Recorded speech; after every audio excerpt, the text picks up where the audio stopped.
நாங்க என்ன பொய் சொல்லிட்டே திரும்ப நினைக்கிறீங்களா? தம்பி ஒருத்தன் ஜெர்மன்ல ஹோட்டல்ல பேச்சு கேட்டு இருந்திருக்கான், சாப்பிட்டு இருந்திருக்கான். அங்க என் பேச்சு சத்தம் கேக்குது.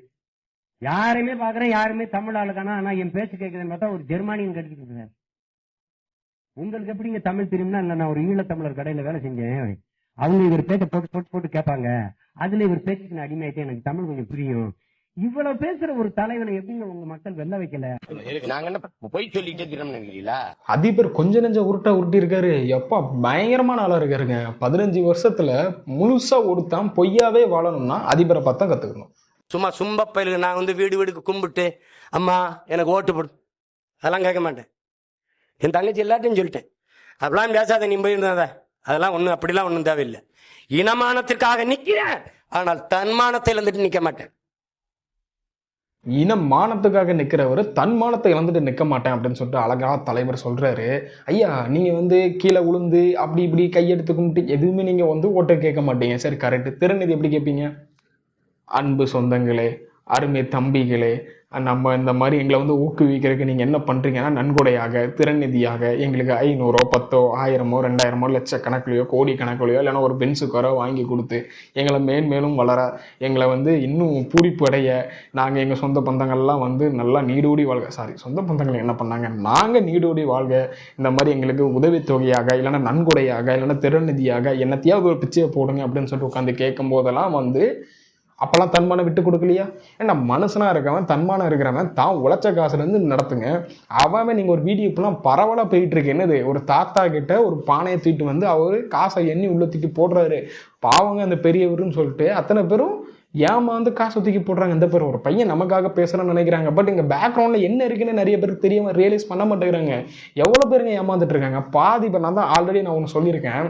15-20 வயசுல இருக்கிறவங்க பசங்க என்ன பண்ணுவாங்கன்னா, சீமன் பாருங்க என்னம்மா பேசிட்டு இருக்காரு, என்னம்மா இப்போ இப்படிதான் கடந்து வந்திருக்காங்க. 15 வருஷத்துல எப்படி ஓட்டு போச்சு நான் சொல்லட்டுமா? 15 to 20 மக்கள்லாம் என்ன பண்ணிட்டு இருந்தாங்கன்னா, சரி என்னம்மா சீமான் பேசுற, ஒரு தடவை வாய்ப்பு கொடுக்கலாமா, என்னம்மா மக்களுக்காக நிற்கிறாரு அப்படின்னு சொன்னாங்க. அந்த 25 வயசுல வரும்போது, என்னங்க அண்ணன் பேசுறதுல அதிபர் உருட்டுறதெல்லாம் பெரிய உருட்டாரு மாதிரி இருக்குது.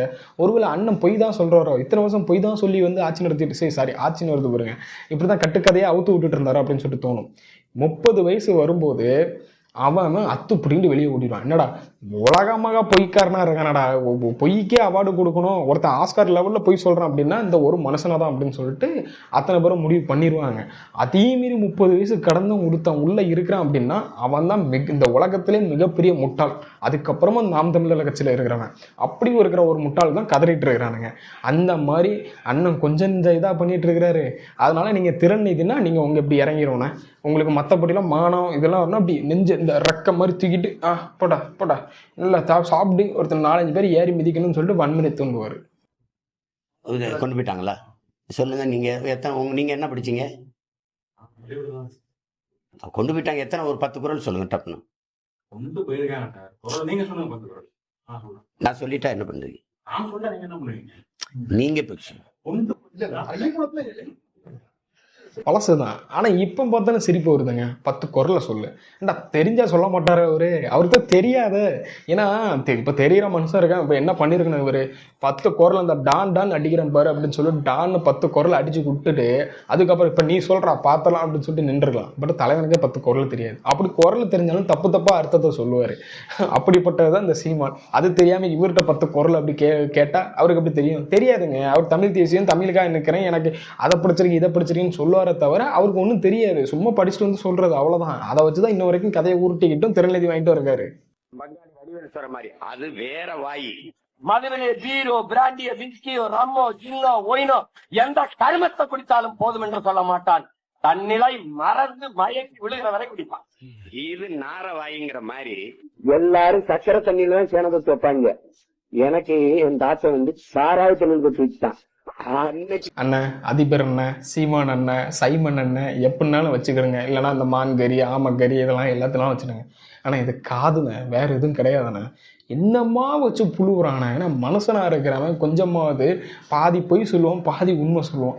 இல்லைன்னா ஒரு 10% பொய் சொல்லுவான். இல்லைன்னா இந்த கல்யாணத்துக்காகவோ இல்லை ஏதோ ஒரு ஃபங்க்ஷனுக்காகவோ ஏதோ பொய் சொல்லி இந்த கல்யாணம் முடிப்பாங்க சொல்லுவாங்க பார்த்தீங்களா, அந்த மாதிரி முடிப்பாங்க. என்னன்னு இது ஒரு மனுஷனா இருக்கிறவன் முழுக்க எப்படின்னு ஒருத்தன் பொய்யாவே வாழ முடியும்?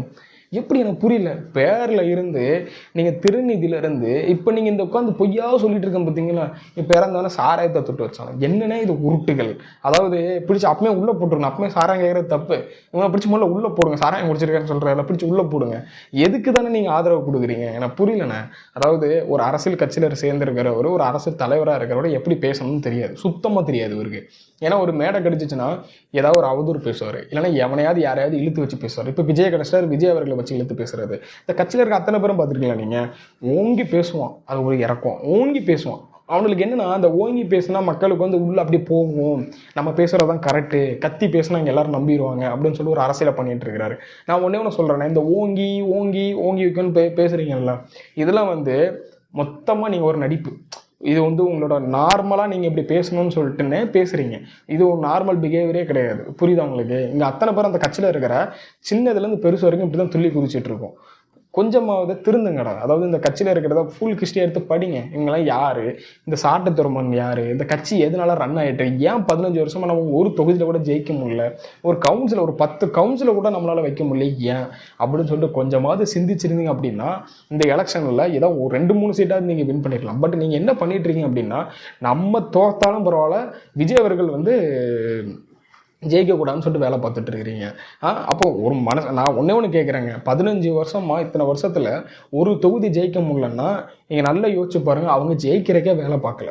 ஒருத்தன் வின் பண்ணணும் அப்படின்னு நினச்சான்னா அவ்வளோக்குலாம் டஃப் கொடுத்து வின் பண்ணுறதுக்கான வாய்ப்புகள் இருக்குது. இவன் ஒருத்தன் வின் பண்ணவே கூடாதுன்னு சொல்லிட்டு வேலை பார்த்தா அவன் எப்படிங்க ஜெயிப்பான்? அவன் பின்னாடி வேறு நீங்கள் இப்படியே சுற்றிட்டு இருக்கீங்க. தமிழ் தேசியம் பேசுகிறாங்க, தமிழ் தேசியம் பேசுகிறாங்க. தமிழ் தேசியம் பேசுகிறவங்க நிறைய பேர் இருக்கிறாங்க. தமிழுக்காகவும் தமிழ் தேசியத்துக்காகவும் பல பேர் இன்னும் உயிரை கொடுக்குற ரெடியாக இருக்கிறாங்க. ஆனால் இந்த மாதிரி திறநிதிக்காக உட்காந்துருவோம் பின்னாடி நீங்கள் சுற்றிட்டு இருக்கீங்க அப்படின்னா அது உண்மையான தமிழ் தேசியம் கிடையாது. ஒருத்தன் தமிழுக்காக நிற்கிறோம், நாங்கள் தான் பேசுகிறோம் அப்படின்னு சொல்லிட்டு இருந்தாங்கன்னா அவன்லாம் தமிழ் தேசியம் பேசணும்னு ஆயிட மாட்டான். இவங்க எப்படி பண்ணிட்டு இருக்காங்கன்னா, இவரெல்லாம் ஒரு ஸ்டேஜில் சொல்லிட்டு இருக்காரு, என் கொள்கை அப்பப்போ மாறுபடலாம். எப்படி உங்களை இப்போ பொது தொகுதியில் நிற்க விட போகிறேன் அப்படின்னு சொல்லிட்டு இருக்காங்க, அந்த மாதிரி அதுக்காக உட்காந்து அடித்தளம் போட்டுட்டு இருக்கிறீங்களா? என்னன்னா இது காது எங்களுக்கெல்லாம் பார்த்தீங்கன்னா காது தான், இதுக்கு வந்து கேட்கறதுக்கு தான் இருக்குது. நீங்கள் சொல்கிற உருட்டுகளும் வேற எதுவும் சொருவுறதுக்கு இல்லை. புரியுதா?